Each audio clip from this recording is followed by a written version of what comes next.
Hello and welcome to episode 254 of AvTalk. I am Ian Petchnick here, as always, with Jason Rabinowitz. How are you, Ian? We're back on a Wednesday. We're back on a Wednesday. We've been very, very off schedule the last few weeks for a variety of reasons, but we're back on schedule. And yeah, I feel right. How are you, sir? I'm good. We're still a couple hours off from our normal recording time because I'm off today and I'm not working, so I can record before 5. What a day. What a feeling. What is this madness? I don't know, but it's been a while already. Yeah, it's been a week already, and it's shaping up to be quite the weekend. Should we start with what hasn't happened yet? I think just to get it out of the way with. Last week, we talked about Taylor Swift's anticipated flight, and it's still going on. So hopefully all of this is over and done with this weekend. I cannot wait for it to be over. My dearest hope is that it will introduce flight tracking and being an av geek to a whole new segment of the population. That is my strident goal. But I didn't know that I would still be talking about this. But I stand by what I said last week, where I don't think the flight's going to go directly from Tokyo to Las Vegas. So I'm sticking by that. And I just wanted to re-up my statements on that, just so that we can talk about it later on. And done. Well, I mean, she could, Area 51 is probably the next nearby airport with capacity. Could connect down on Janet. Why not, right? If anyone can do Why it. not? Why not? Let's not feed any conspiracy theories. The other thing that I wanted to bring up from last week is that so many of you sent in heartwarming and funny and earnest stories about how you became AvGeeks that I'm still working through all of them. And I haven't had a chance to really kind of edit them down so that we can present them on the podcast quite yet. So keep those coming. And I'm working my way through them. I'm about 2/3 of the way through them. So those that have come in so far. So please keep them coming. If you've got them, email us at podcast@fr24.com, and we'll have those in the next couple episodes to share with everyone. So thank you. Thank you all so much. Last week, we said that it was entirely possible that we could get the preliminary report on Alaska Airlines Flight 1282 by the end of the week. That didn't happen, but it did happen at the beginning of this week. We now have a very thorough preliminary report from the NTSB, and weighing in at a whopping 13.3 megabytes when downloaded. That poor NTSB server. It still has not recovered. It's trying so hard. Accident number DCA24MA063, in case you want to look it up, or you could just download the copy of the report that we've linked to in the show notes and save yourself some trouble. But we learned what we kind of already assumed had happened, but we get a lot more information from the NTSB about the life of this particular aircraft. Yeah, a lot more details than expected. Usually these preliminary reports are pretty much, here's what happened. We already know what happened. That's typically what you get. And then it says, okay, well, we'll issue a final report and, check back in a couple of years, perhaps. We got a lot more this time around. I think this is the most comprehensive preliminary report that I have come across. Yeah, absolutely. I think the NTSB knew that there was going to be an incredible amount of interest in this particular report, and judging by how buckly their website was yesterday, I think they were right. The preliminary report walks through what the mid-cabin exit door plug is, how it comes to be part of the 737-9 MAX aircraft, and then what happened with this specific aircraft as far as the first walking through the accident flight, a timeline of the accident flight, and then the manufacturing of the door plug, as well as the manufacturing of the fuselage, because that becomes a very important point in this particular accident. So let's start with the door plug, I suppose. The door plug was manufactured by Spirit AeroSystems in Malaysia in March of 2023. It was received in August of 2023 by Spirit in Wichita. It was assembled onto the fuselage and then shipped via rail to Boeing, who received it on the last day of August 2023. Upon receipt, Boeing goes through the fuselage and makes note of anything that isn't exactly as it is supposed to be. Which these days is quite a large number of items. So what they do is they perform an inspection and they note any defects or discrepancies, according to the NTSB. That's their phrase. And they create a non-conformance record, an NCR. And that non-conformance record stipulates where the part is, what exactly isn't properly done, and what needs to be done to fix it. On the 1st of September, the day after the fuselage arrived at Boeing in Washington, they created an NCR noting, and I'm quoting the NTSB preliminary report here, 5 damaged rivets on the edge frame forward of the left MED plug, so mid-cabin exit door plug. And the NTSB provides a very detailed photo of this non-conformance finding. Based on the photo, it appears that they take orange tape and put long strips of orange tape on any of these non-conformities.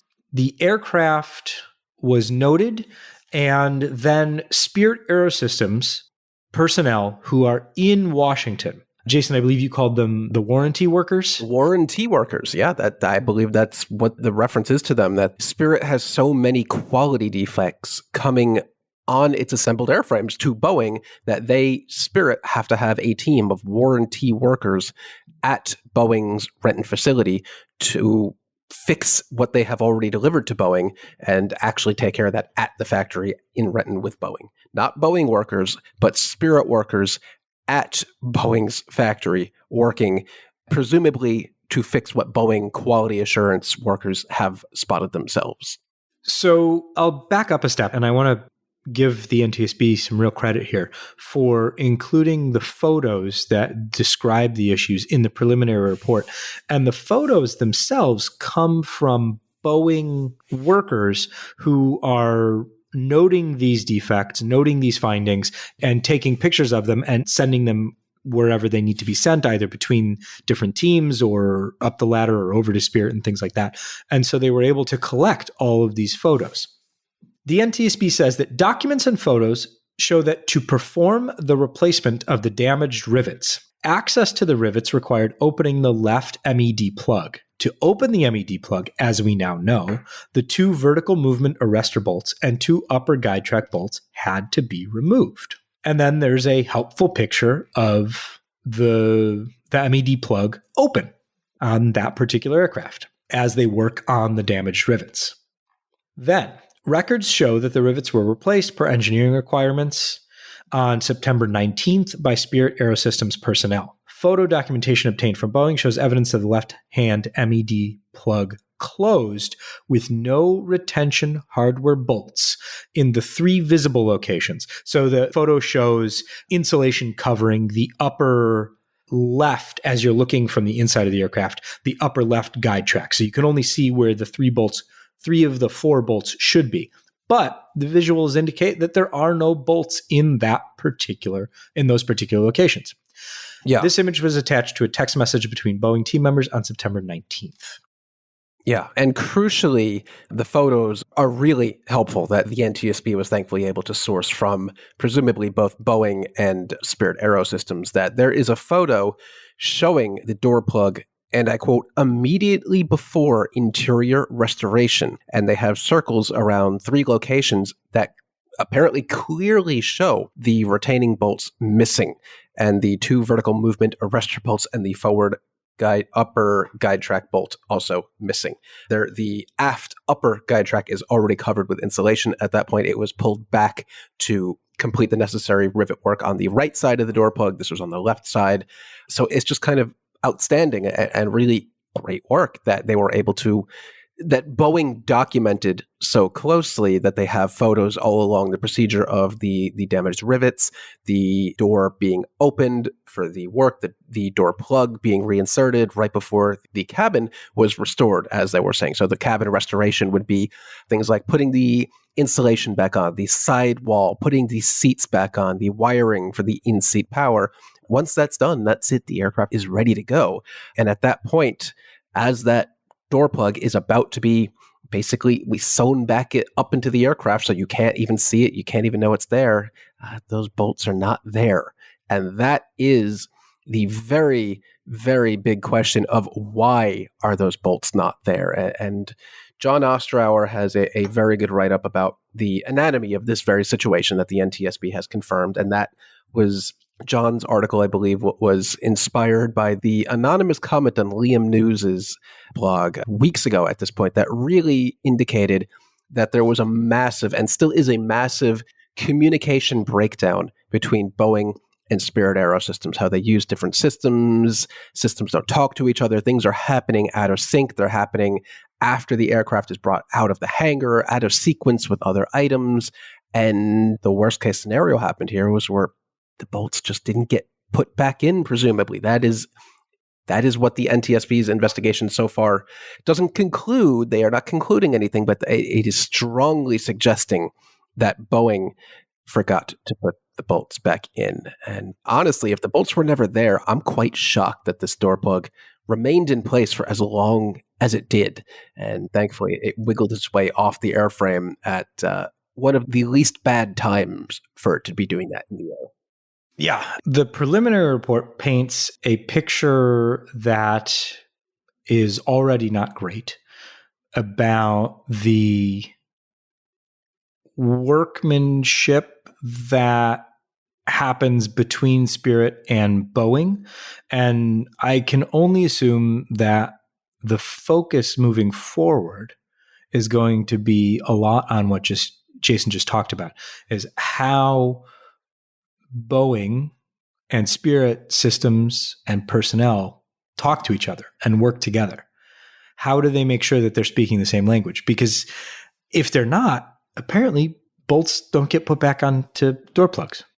Yeah, where are the bolts is I think, a very valid question. It's not helped here by Spirit Aerosystems having to do the work and Boeing having to do some other work to enable Spirit to do that work. So you have two different sets of people doing two different tasks in two different systems, presumably talking to each other since we have photos, which is good. So there's some sort of communication, but apparently it is not enough. And now that we know almost definitively that the bolts were never installed. They were missing because they weren't there. The aircraft left the factory and was delivered without the bolts. It really, and I think this is going under the radar a bit right now, it raises the question of why were there so many other aircraft with so many loose bolts? So those were almost discovered by accident at this point. There wasn't an issue with loose bolts on this aircraft because there weren't any bolts to be loose. So in the dozens of aircraft that Alaska and United inspected, they were finding loose bolts on these aircraft, which is a whole other manufacturing problem that this NTSB investigation may look at, but this investigation is not centered around that. But there damn well better be another one because that seems to be a whole other problem. I can't speak for the NTSB, but it seems to me that an expanded scope of inquiry, which they did not rule out in any way, shape, or form, would be warranted here to understand what processes are going into these, we'll stick with the Boeing term, quality escapes, and how those can be nipped once and for all, and can the NTSB make any safety recommendations? It's scary when you think about it this way. I think it's in an even worse scenario here where the bolts were just straight up missing. They weren't loose. They didn't become loose over time. They didn't break free. They just weren't there. So the whole situation with other bolts being loose is just, there is a bigger production quality issue happening at Spirit and Boeing at this point. This is just the red herring, or the straw that breaks the camel's back, because there is something very rotten going on the assembly line of the 737. And thankfully, this particular issue reared its head in a way that didn't injure anyone, but this is not good. I don't know where Boeing goes from here, but I hope the NTSB, and I assume they will, I hope they look further into this, because bolts being missing and bolts being loose are two very different situations. Speaking of loose bolts, an update on the 737-9 MAX fleet. 97% of all of the mid-cabin exit door plug bearing aircraft have re-entered service. All but one of United's aircraft are back in service, and Alaska still has 5 out of service. Turkish, Copa, and Aeromexico have all returned their entire MAX 9 fleets to service. So just 6 more planes to go. All right, they're getting there, almost done. I guess all eyes will be on the accident aircraft to see when that gets put back into service. Indeed. Might be a little while. Might be a while. Yeah, it wasn't really much damage to it, but going to be a while. We'll keep it on the ground for a minute. Speaking elsewhere of 737 MAX aircraft, Jason, I'm sorry, I'm going to go a little out of order here. Let's stick with Spirit and problems, and then we'll back our way into Mike Whitaker's testimony in front of Congress this week. There's another issue with the 737 MAX. 50 aircraft that are currently undelivered have been flagged for non-conformance. Rivet holes on the fuselages, quote, may not have been drilled exactly to our requirements, says Boeing. That means it's a Spirit problem. They were alerted to the problem by Spirit of the issue, and this could delay some, quote, near-term 737 deliveries. What else is new? It's hard to keep talking about this topic because it's just something else every day. It's the same thing repeating itself, just with a different particular. So all that to say that FAA Chief Michael Whitaker was in front of Congress this week and said, I need more people. They need more inspectors. They need more, quote, boots on the ground. We don't have that many inspectors on the aircraft certification side of the house. Perhaps that might be some appropriations that Congress wants to lay out.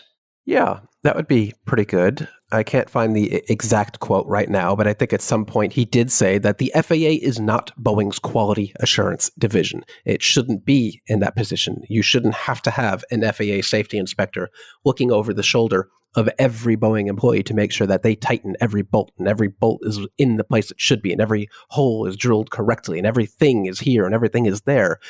You shouldn't need an army of inspectors doing this. I have to wonder how EASA does it with Airbus. What's the ratio of inspectors to workers over there in the France and Germany assembly lines? I would love to know that.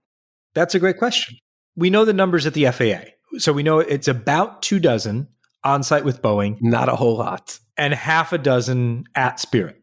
So 2.5 dozen, call it 3 dozen, because about 2 dozen could mean, a few more than 2 dozen. That's not a lot of folks.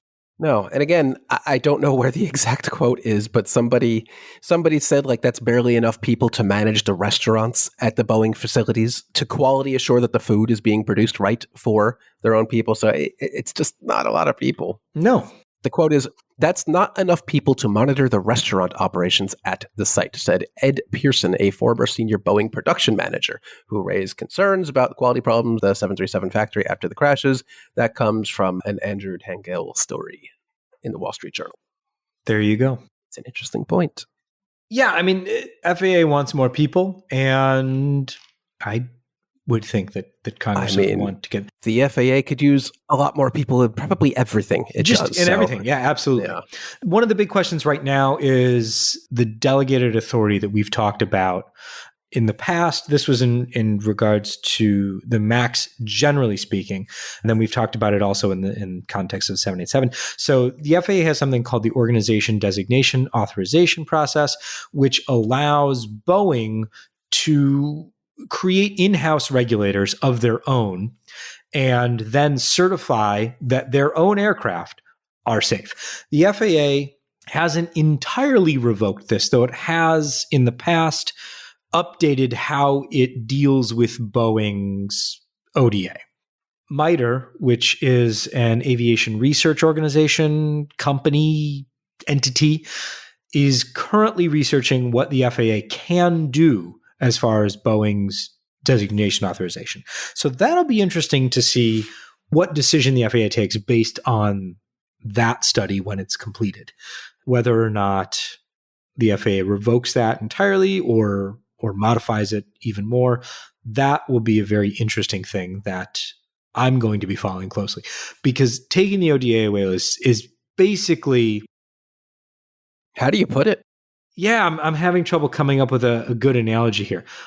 It's basically taking away any confidence that the FAA has in Boeing to produce a quality airplane without someone staring over its shoulder the entire time. Which is just not practical. I don't think anyone wants that, and it shouldn't be necessary.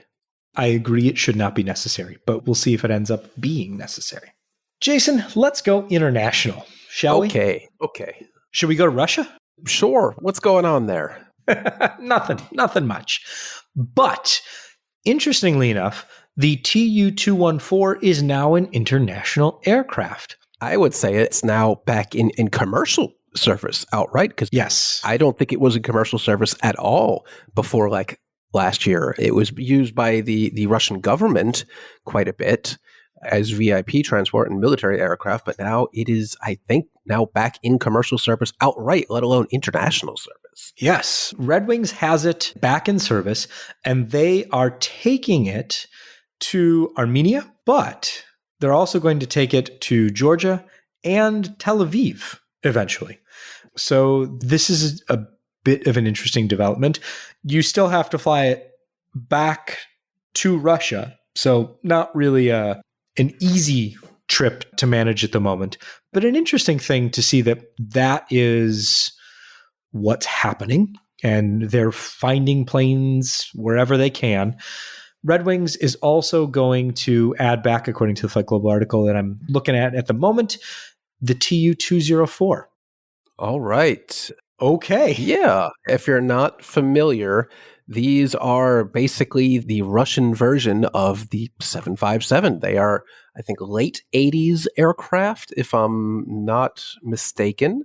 As I said, they are mostly in service for government operations at this point, but the first flight of the Tu-204 is January 2nd, 1989. So very similar vintage of the 757. And what would you know? It looks just like a 757. So imagine that. No surprise there. But the Tu-214 is, I think, an updated variant of the Tu-204, which they are still making today, unexpectedly, I guess kind of expectedly. They're not exactly making them in great numbers, I would say. But if this Wikipedia article is to be trusted, it was in production and when without skipping a year all the way through 2018. In 2019, there were none produced, but in 2020, it was ramped back up. It will be ramped back up considerably more in the near future, since Russian airlines can't buy anything else at this point. So it's back. It's back. Apparently, the interior was refurbished. No idea what it looked like beforehand or after the fact. It's in an all-economy layout, but they're doing this because it increases capacity. They are currently limited basically just to the Sukhoi Superjet, which nobody wants to be on. Nobody wants to operate. It's too small. It's only like 99 passengers or something like that. So the Tu-214 is a much higher capacity aircraft for an airline that's probably in dire need of capacity. Indeed. Speaking of airlines in dire need of capacity, Indigo actually made money last year, despite having more than 70 Pratt & Whitney powered A320neo family aircraft sitting around collecting dust.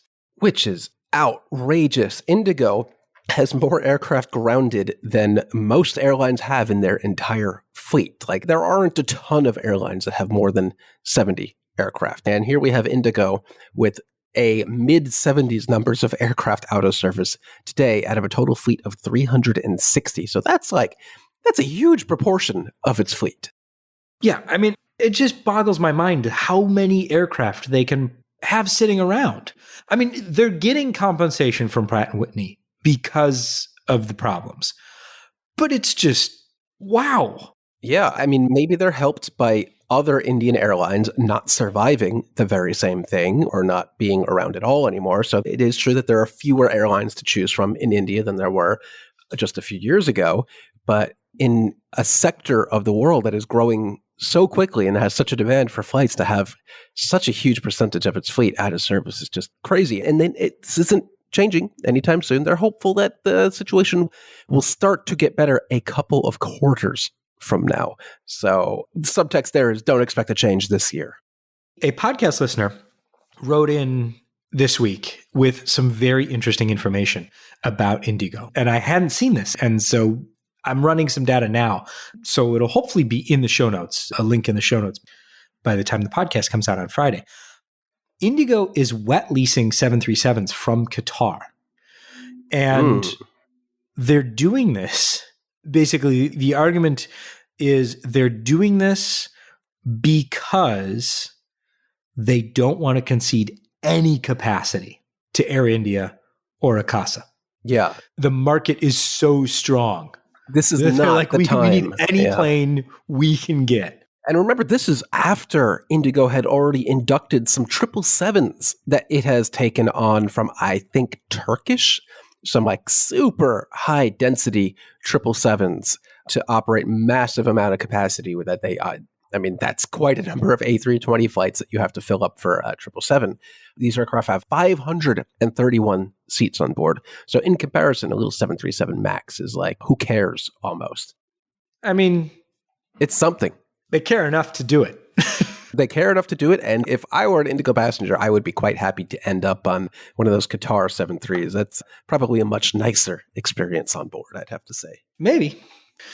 So, yeah, I mean, that's just the ground. I mean, we're going to dig into this a lot more. And by we, I don't necessarily mean Jason and I, because I don't think Jason wants to deal with the numbers. But as far as Flight Radar 24 goes, we're going to dig into this a lot more because this is just such a fascinating use of data to find out what is happening with the A320 neo fleets at various airlines and how they're being operated. Because Indigo's just fascinating with the number of routes that they've had to cut because of the engine issues.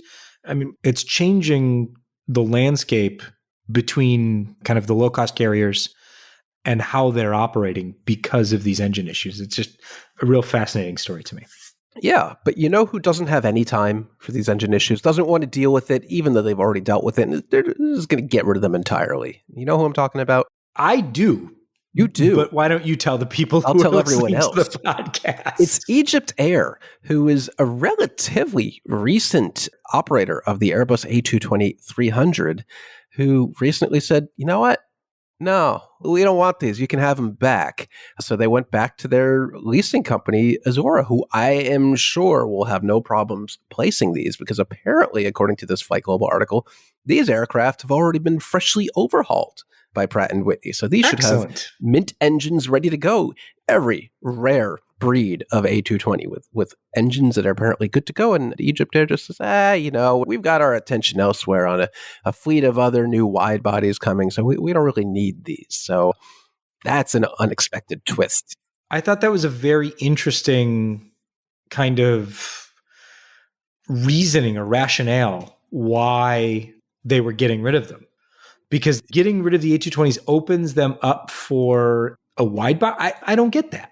No, I don't really understand it, but I'm sure they have their reasons. Some people explained to me that they have a lot of 5± hour flights in their network. Should they be shifted to A330s that are going to be replaced by 350s, just operate them on 73s? Maybe they just don't really have a place in their fleet. Maybe they're just not the right size aircraft for the missions that Egypt Air operates this, and they just came to that realization a little too late. But I'm sure they'll get a nice offer from the leasing company. Yeah, I'm sure Azora's not upset about that at all. I'm sure they're actually quite pleased. Speaking of being pleased, the European Commission is pleased that JetBlue has its Amsterdam slots. At least for one more season. At least for one more season. Well, based on what they've said so far, it sounds like they'll find a way to work it out. The European Commission was very concerned that competition among and against the big three joint ventures that operate hub-to-hub routes out of Amsterdam.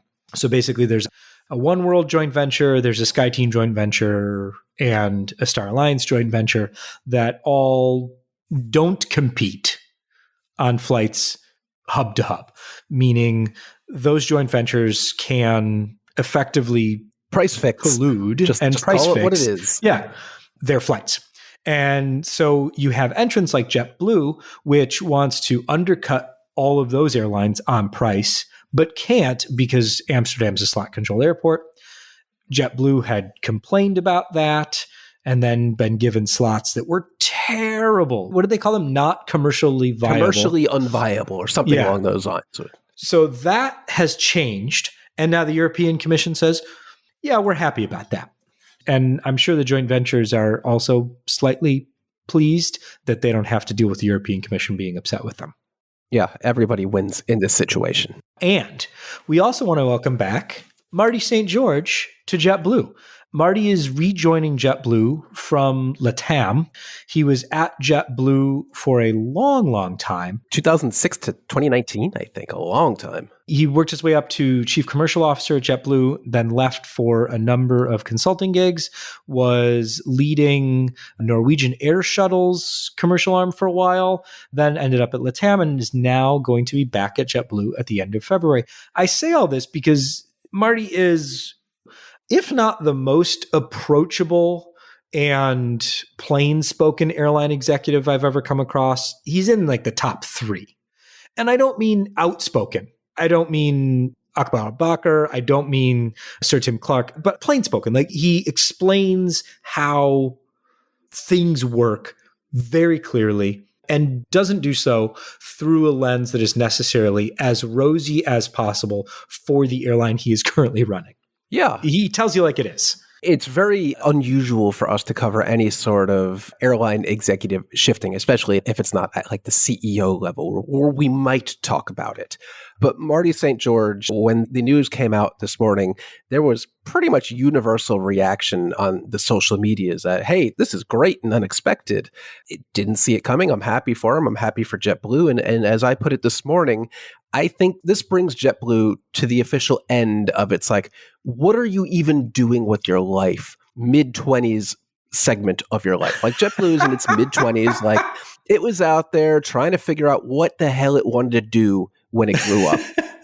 It tried to get married to American Airlines. That didn't work out. They annulled that. And then they tried going to Europe, and that's kind of working out, but it's a distraction. Like, is it really profitable? Is it what JetBlue needs to do?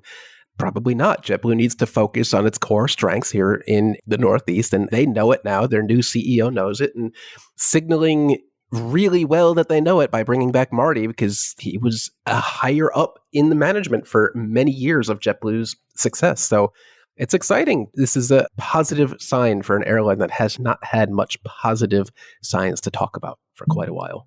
No, it's, I think, good news all around. I forgot to mention Spirit even. Like, how did I forget that? We've all blocked it from our brains. Man. Oh, speaking of Spirit, we should mention that the appeal, Spirit's appeal, will be heard in June. Or Spirit and JetBlue's appeal, such as it is, will be heard in June. Which is problematic. Well, there's that. There is that, and I say it's problematic, I believe, because if the deal's not done or something like that by June, they could call off the deal, or I think Spirit could call it off and claim some sort of massive termination fee.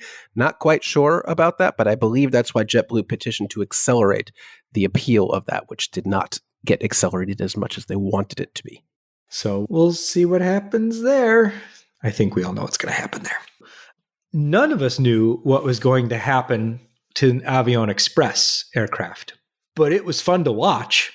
Yeah, I'm sure it was even more fun from inside the aircraft, because you'd be wondering what was even going on. Ian, what happened? So this was an Avion Express flight, A320, operating from Milan to Vilnius.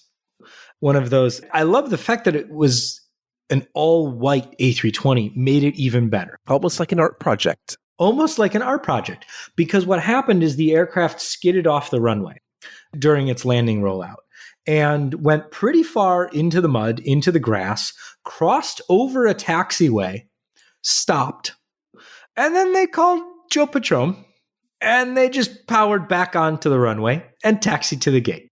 Yeah. There is video of this happening. There's there are video, still photographs. There's photos. Oh, it's the best. You see, unfortunately, the picture was photobombed by a bird. Actually, not unfortunately, maybe even better, but you can see the aircraft clearly not on any paved surface. The spoilers are up. There is just dirt, rocks, debris flying everywhere with the nose of the aircraft poking through a layer of dust. And then they just kept on going to the stand.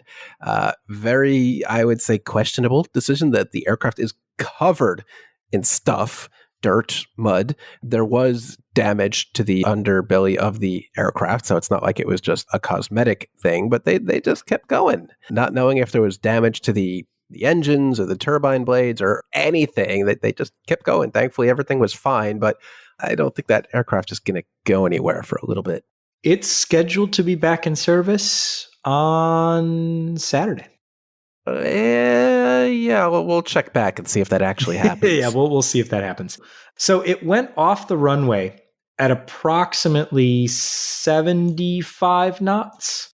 That's pretty fast. Yep. Is going through the grass, slowing, obviously, through, this is what's crazy to me. It went over the taxiway at 38 knots. Bumpy ride.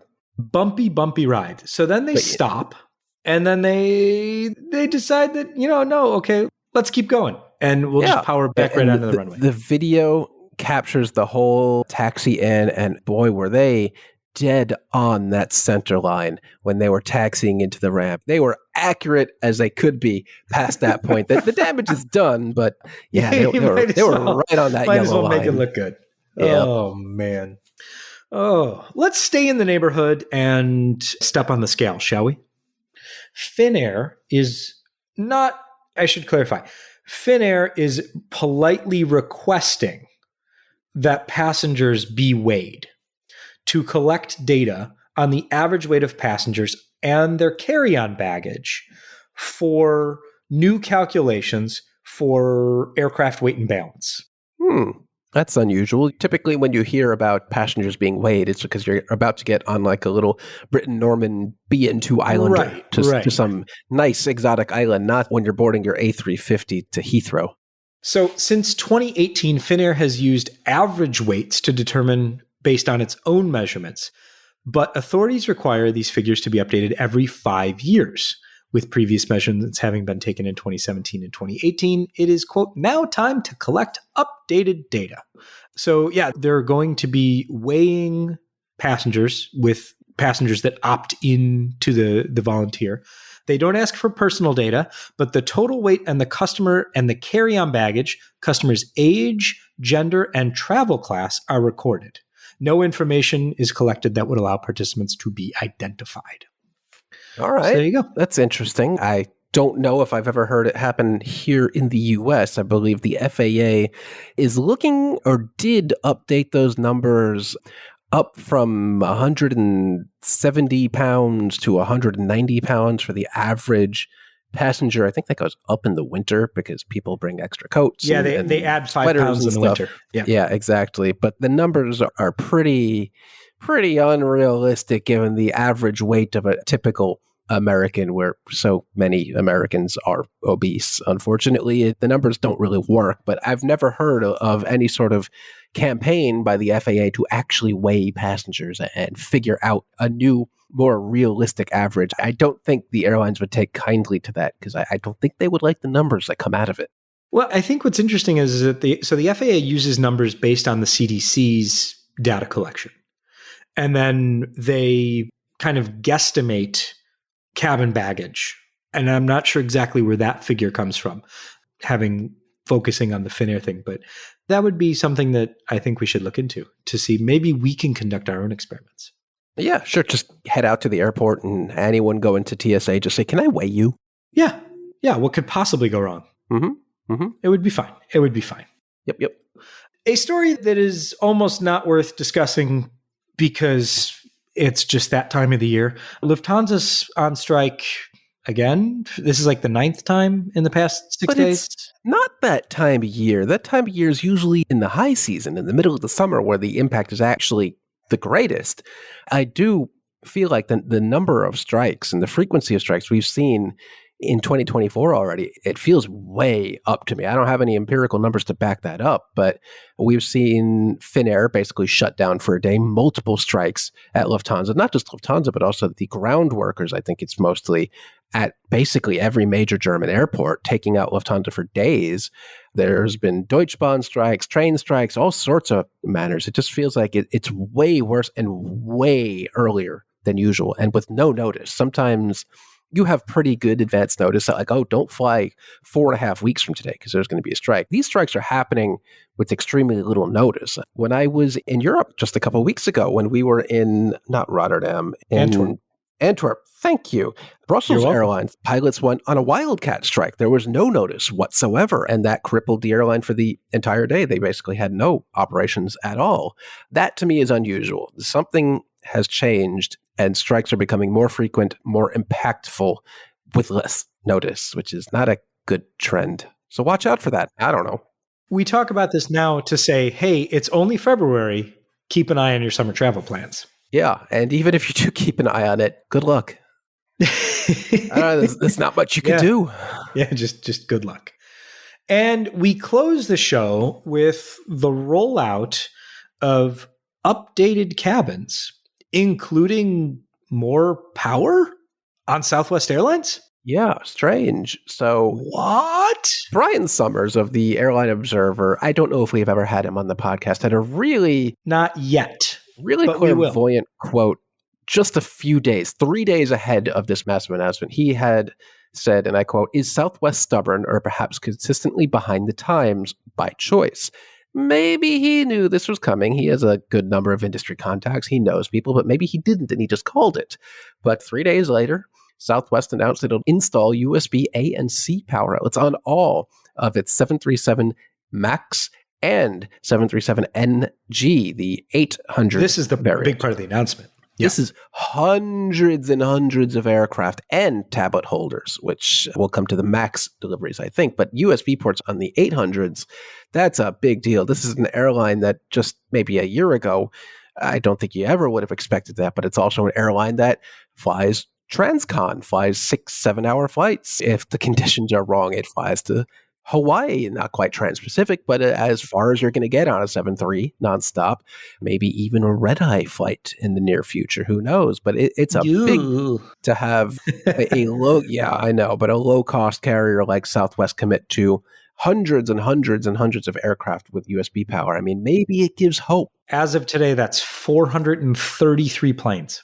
That's a lot of planes, but maybe it gives hope for the EasyJets and God forbid the Ryanairs. No, hold your tongue. I don't want to get an email from Michael O'Leary calling us out of our gourds. There's no way. Because you would have to be able to, with a straight face, make the argument that Southwest Airlines is a low-cost carrier.